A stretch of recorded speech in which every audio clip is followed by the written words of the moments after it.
Science class 10 का ये biology का लेसन नंबर 1 लाइफ प्रोसेस यानी जैव प्रक्रम का लेक्चर नंबर 10 है आज। ठीक है, तो लेक्चर नंबर 10 स्टार्ट करते हैं थ्योरी के साथ। देखिए, तो पिछले क्लास में जठर ग्रंथियां के बारे में पढ़ा दिए थे, यानी गैस्ट्रिक जूस या गैस्ट्रिक, ठीक है ना, ग्रंथि को क्या बोला जाता है? ग्लैंड। तो ये जठर ग्रंथि यानी गैस्ट्रिक्स ग्लैंड की कोशिकाएं 3 प्रकार की होती है। कितनी प्रकार की कोशिकाएं होती है? 3 प्रकार की कोशिकाएं होती है। पहला कोशिका को बोलेंगे श्लेष्मा या म्यूकस कोशिका, श्लेष्मा या म्यूकस कोशिका। दूसरा को बोलेंगे भित्तीय या अम्लराजन कोशिका, भित्तीय या अम्लराजन कोशिका। इंग्लिश में बोलेंगे पेरिटल या ऑक्सिनेटिक सेल, पेरिटल या ऑक्सिनेटिक सेल, पेरिटल या ऑक्सिनेटिक सेल।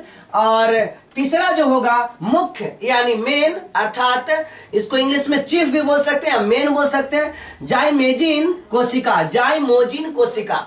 ठीक है, तो पहला हो गया म्यूकस सेल, ऑक्सिनेटिक सेल और जाइमोजिन कोशिका, जाइमोजिन सेल। एगो देखो तो कहेंगे कुछ सुन लेना। जाइमोजिन सेल तो 3 प्रकार का सेल हो गया, म्यूकस सेल है ना। हाँ जाइए ना, हाँ दीजिए, जाइए ना जी, यहाँ पैसा लीजिए, पैसा ले लीजिए सर, थोड़ा वीडियो बना। चलिए, क्लियर हो गया। तो एक हो गया म्यूकस सेल, दूसरा है ऑक्सिनेटिक सेल और तीसरा है जाइमोजिन सेल। क्या है? जाइमोजिन सेल। समझ में आ गया ना? पहला क्या है? म्यूकस सेल और दूसरा क्या है? ऑक्सिनेटिक सेल और तीसरा जाइमोजिन सेल। क्लियर हो गया। अब देखिए, ये जाइमोजिन सेल, अब यहां पे है कि इन तीनों प्रकार की कोशिकाओं का स्राव सम्मिलित रूप से जठर रस कहलाता है। तीनों से जो रस निकलेगा, है ना, कुछ स्रावित होगा, तो ये तीनों कोशिकाएं से स्रावित होगा, इस कोशिका को जठर रस कहा जाएगा, यानी गैस्ट्रिक जूस कहेंगे। अब गैस्ट्रिक जूस गैस्ट्रिक जूस में 3 प्रकार के चीजें से बनी है। पहला हाइड्रोक्लोरिक अम्ल, पहला क्या है? जठर रस में क्या क्या होता है, क्वेश्चन आएगा तो आप बनाइएगा हाइड्रोक्लोरिक अम्ल। जठर रस में क्या होता है? हाइड्रोक्लोरिक अम्ल, म्यूकस होता है और निष्क्रिय पेप्सिनोजन होता है।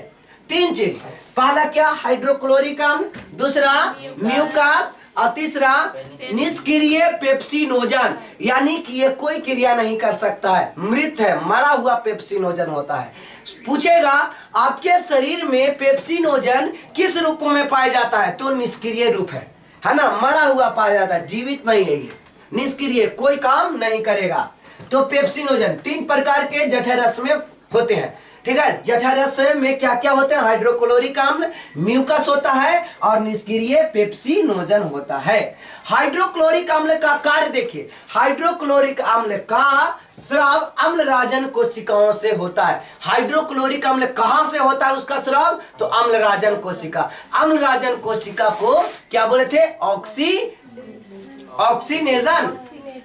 ऑक्सीनेटिक सेल। क्या बोले थे? ऑक्सीनेटिक सेल। ऑक्सीनेटिक सेल, हाइड्रोक्लोरिक अम्ल का निष्कासन अम्लराजन या ऑक्सीनेटिक सेल से इसका स्रावित होता है। क्लियर है? हाइड्रोक्लोरिक अम्ल क्या करता है? जो निष्क्रिय पेप्सिनोजन भी उसमें था ना, हाइड्रोक्लोरिक अम्ल था, और कौन था? श्लेष्मा या इंग्लिश में उसको म्यूकस कहेंगे, और निष्क्रिय पेप्सिनोजन। तो हाइड्रोक्लोरिक अम्ल क्या करता है कि निष्क्रिय पेप्सिनोजन को बदल देता है पेप्सिन में, सक्रिय पेप्सिन में बदल देता है। किस में बदल देता है? सक्रिय पेप्सिन में बदल देता है। पेप्सिन का कार्य देखिए, अब सक्रिय पेप्सिन है तो उसका कुछ न कुछ कार्य करेगा, ये तो मरा हुआ है नहीं, निष्क्रिय बदल गया सक्रिय में, निष्क्रिय पेप्सिनोजन बदल गया सक्रिय पेप्सिन में। ठीक है, किसके द्वारा बदला? हाइड्रोक्लोरिक अम्ल उसको बदल दिया। अब जब इसको बदल दिया तब कुछ काम करेगा, पेप्सिन काम करेगा। पेप्सिन भोजन के प्रोटीन पर कार्य कर उसे पेप्टोन में बदल देता है, यानी पेप्सिन जो है प्रोटीन को पेप्टोन में, बहुत भी आई है, क्या था, पेप्सिन प्रोटीन को बदल देता है पेप्टोन में। हाइड्रोक्लोरिक अम्ल जीवाणु नाशक की तरह कार्य कर, ये अगला टॉपिक है, ठीक है ना। हाइड्रोक्लोरिक का अम्ल का और काम क्या है, तो ये जीवाणुओं को क्षय कर देता है, जीवाणुओं को मार देता है। जो भी बैक्टीरिया भोजन के साथ आता है उसको ये क्या कर देता है, नष्ट कर देता है। म्यूकस का स्राव म्यूकस कोशिका से होता है ना, म्यूकस से कोशिका से होता है। म्यूकस को इंग्लिश में हिंदी में क्या बोले थे, श्लेष्मा कोशिका से होता है। तो श्लेष्मा म्यूकस अमाशय की दीवार और जठर रस ग्रंथियों को हाइड्रोक्लोरिक अम्ल और एंजाइम पेप्सिन से सुरक्षित रखता है। तो ये सब क्या पेप्सिन से सुरक्षित रखता है, किसको, म्यूकस अमाशय, यानी कि ये सब मिल करके अमाशय को सुरक्षित रखने का कार्य करता है, ठीक है ना। मनुष्य के अमाशय में प्रतिदिन लगभग 3 लीटर जठर रस का स्राव होता है ना। कितना, 3 लीटर जठर रस बनता है। अब हमारे शरीर में बताइए 3 लीटर नया जठर रस बन रहा है, जिसमें क्या क्या है जठर रस में, पूछेगा तो आप बता दीजिएगा क्या रहता है। हाइड्रोक्लोरिक अम्ल, म्यूकस और निष्क्रिय पेप्सिनोजन, ठीक है, याद रहेगा ना। तो ये 3 लीटर का स्राव होता है, जिसमें 3 चीज मिला जाता है, बहुत ही 3 लीटर का स्राव होता है और 3 चीज से मिलकर के बना है। अमाशय की ग्रंथि से कभी कभी अत्यधिक अम्लीय स्राव हो जाता है, जिस एसिडिक सेक्रेशन होने लगता है, अत्यधिक अम्लीय का स्राव, जिसके कारण इनकी दीवार को सुरक्षित रखने वाला म्यूकस का स्राव घट जाता है। अब देखिए, एक चीज ज्यादा हो जाएगा तो दूसरा का 3 लीटर बनने हैं, तीनों मिल करके म्यूकस भी, ओकरा में म्यूकस होगा, हाइड्रोक्लोरिक अम्ल होगा और निष्क्रिय पेप्सिनोजन होगा। अब ज्यादा इस बार एसिड बन गया, हाइड्रोक्लोरिक अम्ल ज्यादा बन गया तो म्यूकस तो कम बनेगा ना, नहीं तो 4 लीटर हो जाएगा, तब म्यूकस क्या होगा, कम होगा, तो म्यूकस का स्राव घट जाता है। ऐसी स्थिति में अमाशय की दीवार की आंतरिक स्तर पर कहीं कहीं गोलाकार अंदर की ओर घुसा हुआ घाव निकल जाता है। क्या निकल जाता है, घाव। ऐसा घाव अल्सर कहलाता है। क्या कहलाता है, अल्सर कहलाएगा। तो कहा अल्सर का निर्माण कहाँ होता है, अमाशय की दीवार पर, अमाशय पेट की दीवार पर अल्सर का निर्माण होता है। क्वेश्चन आ सकता है अल्सर का निर्माण क्यों, अल्सर जैसा घाव का निर्माण क्यों होता है।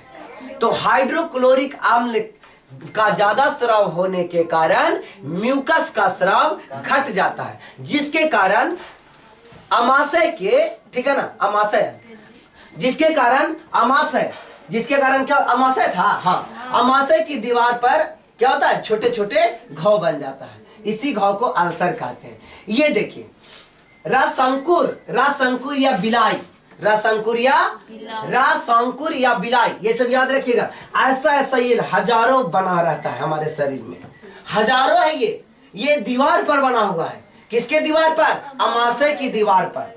इसमें एक रसंकुर, रक्त के प्रवाह की दिशा नीचे की ओर, कोशिका ये और लसिका वाहिनी, यहीं पे रक्त की मृत्यु होती है। लसिका में रक्त की मृत्यु पलिहा में होती है, पलिहा में होती है, लसिका में नहीं। तो इस प्रकार से लसिका वाहिनी हो गया। ये रक्त कोशिकाएं हैं, ये सब टोटल क्या है, ये देखिए रक्त कोशिका है, ये सब क्या है, रक्त कोशिका।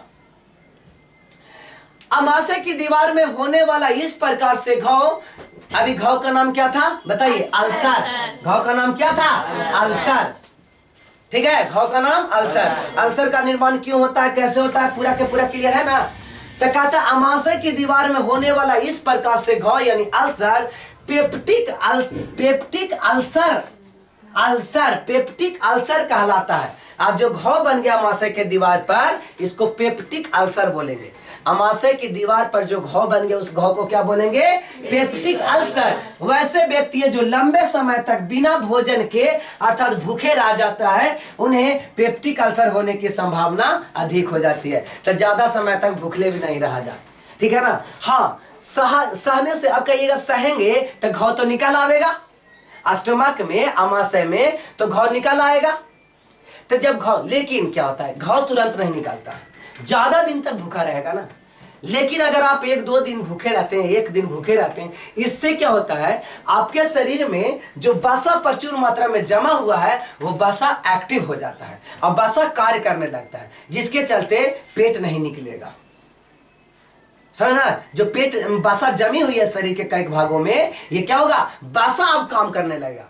भोजन खत्म हो गया, अब तक जीने के लिए तो ऊर्जा चाहिए ना, तो ऊर्जा उसको बसा से मिलने लगेगा। इस प्रकार से पेट वगैरह नहीं निकलेगा। तो नहीं कहता है डाइट पर है अभी, तो डाइट, और ज्यादा दिन डाइटिंग कर लीजिएगा तो आपको ये वाला जख्म हो जाएगा। कौन जख्म? अल्सर हो जाएगा। क्या हो जाएगा? Peptic ulcer. पेप्टिक अल्सर हो जाएगा। तब पेप्टिक अल्सर नहीं होने दीजिए। 17 दिन भूखे मत रहिए, अब भूखे 1-2 दिन रह सकते हैं। अमाशय में प्रोटीन के अतिरिक्त भोजन के बसा का भी पाचन प्रारंभ हो जाता है। अब प्रोटीन तो पेप्टिन में बदल गया था। प्रोटीन किस में बदला था? पेप्टिन में। तो ये तो क्वेश्चन बहुत एग्जाम में पूछा हुआ है, प्रोटीन किस में बदलता है? तो पेप्टिन में बदलता है। ठीक है ना। तो अब प्रोटीन के साथ साथ या उसके अतिरिक्त भोजन के बसा का भी पाचन प्रारंभ हो जाता है। यहाँ बसा का आंशिक पाचन, आंशिक मतलब पूरा नहीं पचता, आंशिक रूप से कुछ कुछ, आंशिक मतलब कुछ कुछ। यहाँ बसा का आंशिक पाचन एंजाइम गैस्ट्रिक लाइपेस के द्वारा होता है। बसा का पचना किस प्रकार से प्रारंभ होता है? ठीक है, तो आंसर क्या बोलेंगे?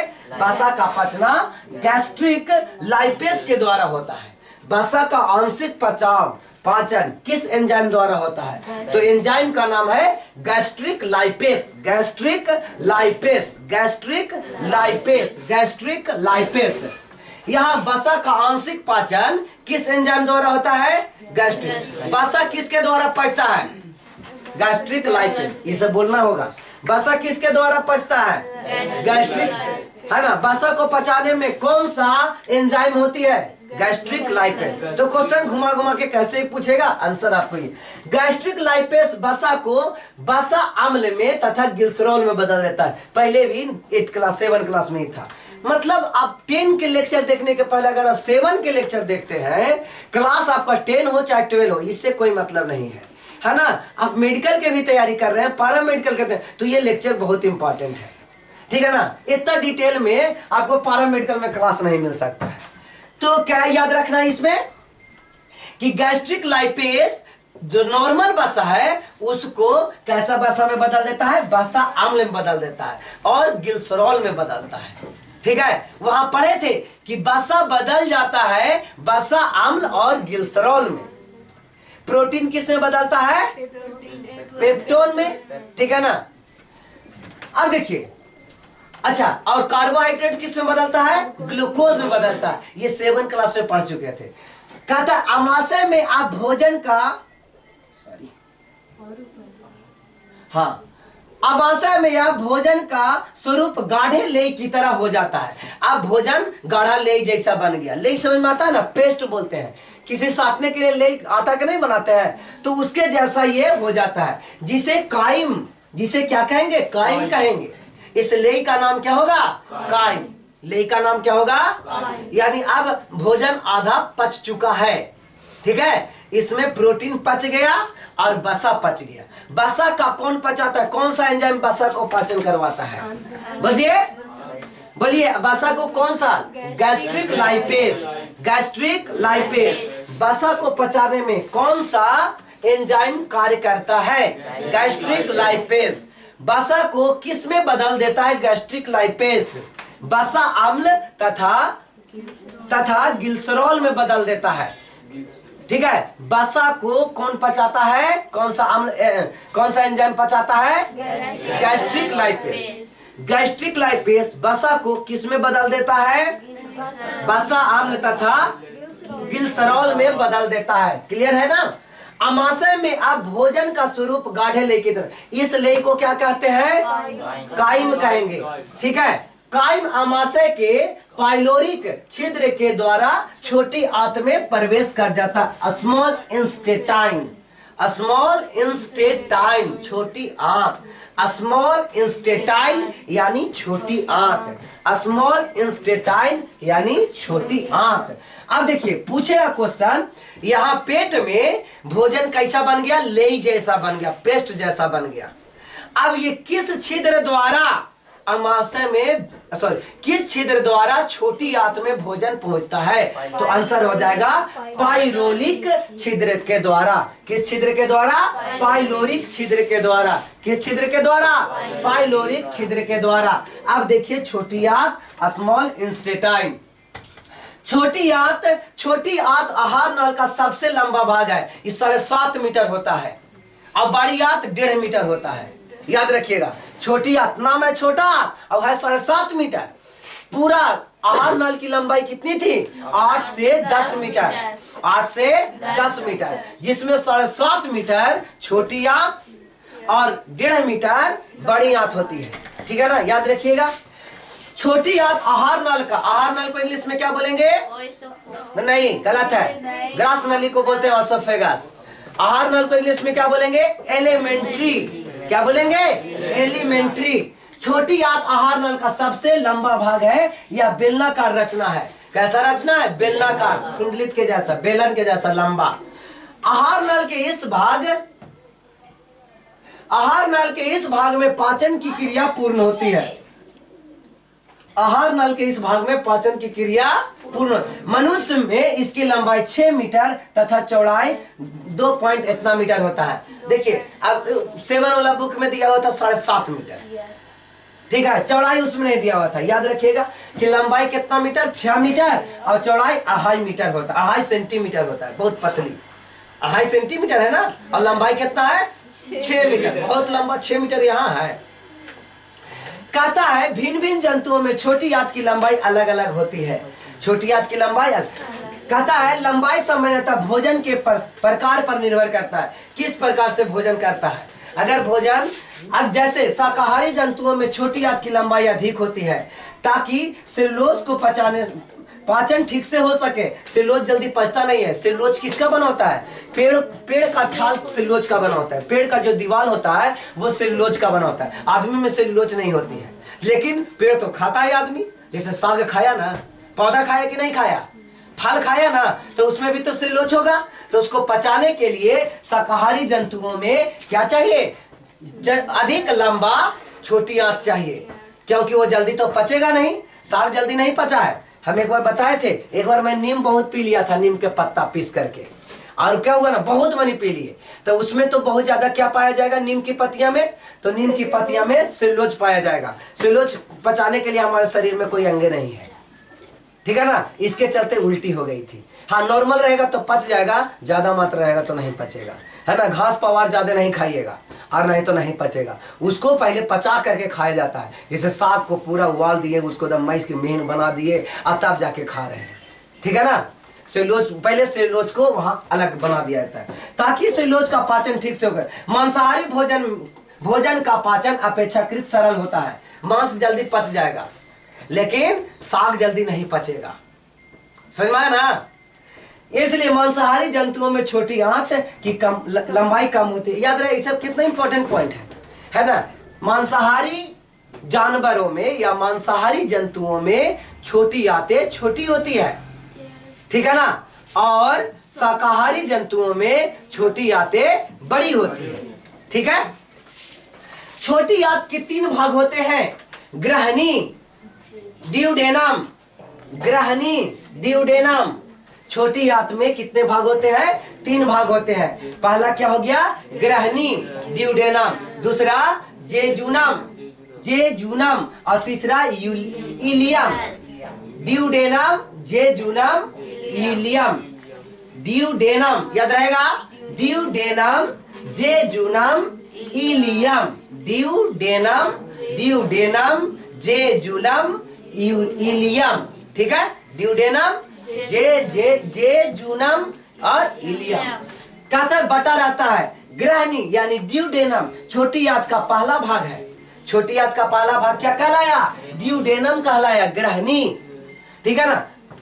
जो अमाशय के पाइलोरिक भाग के ठीक बाद शुरू होता है। अमाशय से पहले पाइलोरिक छिद्र के द्वारा छोटी आंत में भोजन पहुंचा था। किस छिद्र द्वारा? पाइलोरिक छिद्र द्वारा। समझ नहीं आ रहा क्या? पाइलोरिक छिद्र द्वारा भोजन अमाशय के बाद पाइलोरिक छिद्र द्वारा छोटी आंत में पहुंचा। तो छोटी आंत का सबसे ऊपरी भाग या पाइलोरिक के बाद अगला भाग ड्यूडेनम कहलाता है, यानी ग्रहणी कहलाता है। यह प्रायः सी आकार के होता है। ड्यूडेनम का आकार कैसा है? सी आकार का है। ग्रहणी में लगभग बीचों बीच एक छिद्र द्वारा एक नसिका खुलती है, नलिका खुलती है, नली खुलती है, ठीक है ना। तब बीचों बीच छिद्र द्वारा यह नलिका दो विभिन्न नलिकाओं के आपस में जुड़ने से बनता है। इसमें एक नलिका आग्नेयाशयी वाहिका यानी पैनक्रियाटिक डक्ट, डक्ट मतलब नली होता है, डक्ट मतलब पाइप, नली, डक्ट। तो पैनक्रिएटिक डक्ट और दूसरी नलिका को मूल पित्तवाहिनी यानी वाइल डक्ट कहते हैं। मूल मतलब कॉमन वाइल डक्ट पहले सब पढ़ा चुके हैं, है ना। 7th क्लास के लेक्चर में पित्त को इंग्लिश में क्या बोलेंगे, इसको इंग्लिश में क्या बोलेंगे, सब पढ़ा चुके हैं, ठीक है ना। तो एक हो गया आग्नेयाशयी वाहिनी, यानी वाहिनी मतलब बहा करके आगे ले जाए, तो नली के द्वारा होगा, पाइप के द्वारा होगा, डक्ट के द्वारा होगा, इसलिए इसको पैनक्रिएटिक डक्ट बोले। और दूसरी नलिका को बोले कॉमन वाइल डक्ट। वाइल मतलब पित्तवाहिनी, पित्त निकलता है ना, मुर्गा में पित्तवा देखे होंगे, तो पित्त निकलता है। जेजुनम छोटी आंत का मध्य भाग है। जेजुनम पहला भाग को क्या नाम था? ड्यूडेनम, ग्रहणी ना, ड्यूडेनम, और दूसरा जेजुनम। ड्यूडेनम के बाद जेजुनम, ये मध्य भाग है। छोटी आंत का अधिकांश भाग इलियम होता है, ज्यादा भाग, सबसे छोटा ज्यादा भाग होता है। छोटी आंत का अधिकांश भाग इलियम होता है। तो तीसरा भाग इलियम कहलाया। पहला भाग क्या कहलाया? ड्यूडेनम। दूसरा भाग क्या कहलाया? जेजुनम। ड्यूडेनम, जेजुनम, और उसके बाद इलियम, ठीक है। इस भाग में भोजन का अंतिम रूप से पाचन समाप्त हो जाता है। इलियम में भोजन पच गया। पचे हुए भोजन का, है ना, पचे हुए भोजन का अवशोषण भी छोटी आंत के इसी भाग में होता है। अवशोषण हो गया, वहां से सब चीज जो निकलना था, वसा, प्रोटीन, कार्बोहाइड्रेट, ये सब अवशोषित कर लिया, ठीक है।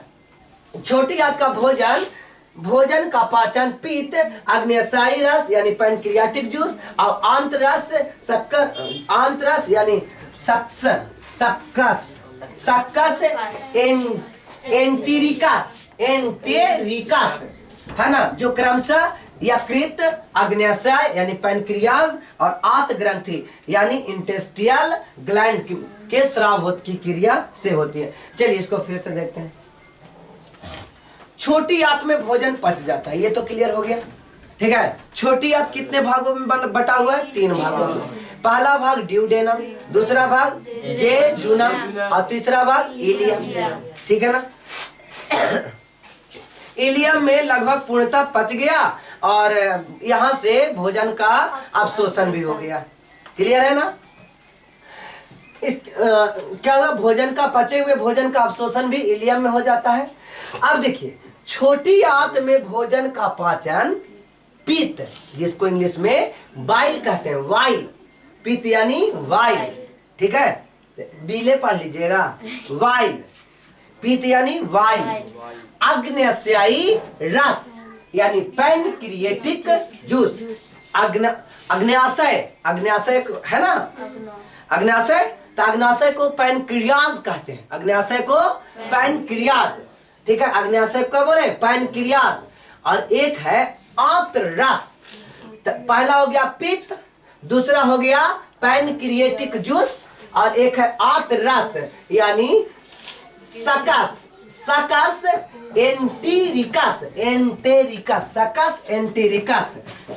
एंटेरिकस, याद हो रहा है कुछ?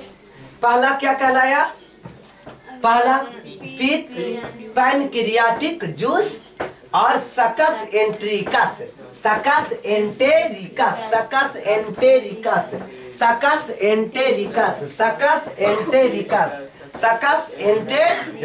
याद हो रहा है ना, सकस एंटेरिकस। अब पित्त यकृत यानी कि यकृत, ये सब एक प्रकार का क्या है? ये सब एक प्रकार का ग्रंथि है। ये सब जैसे लीवर क्या है? तो ग्रंथि है। लीवर से पित्त का निकलना, अग्न्याशय से अग्न्याशी रस का निकलना और आंत ग्रंथि से आंत रस का निकलना। सब क्या है? ग्रंथि है। ये सब क्या है? ग्रंथि यानी ग्लैंड्स है।